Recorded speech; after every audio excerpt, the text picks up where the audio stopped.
and I have seen a difference, okay? So what I do is I just spray perfume in front of me, like in the air, and I walk through it, and it's all in my hair and my clothes, but it's not like directly into my hair, so it won't dry out my hair or on my clothes. Some fabric are very sensitive to perfume and alcohol, so it might ruin your clothes.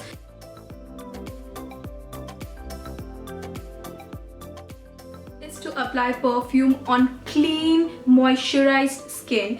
Do not apply perfume on skin that is like dirty or has cuts. Even it can really irritate that area and cause a lot of skin problems, so don't do that. A second last tip is that if you have something important coming up or a special event or something, cut out on spices, like especially garlic and ginger and all of that. When you mix in your food will smell amazing, like all the spices and stuff, it will taste amazing. If you are sweating, all these vegetables are very prone to causing body odor. If something important just 2 days later, then cut out on ginger, garlic and onions and all the strong spices and condiments. And my last tip is to never rub areas where you've applied perfume. I see so many people rubbing their wrist or doing all those things.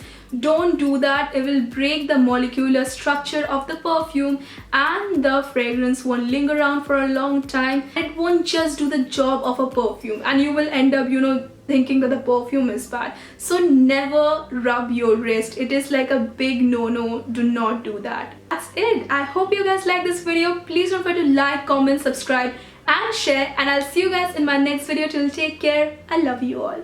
Bye bye.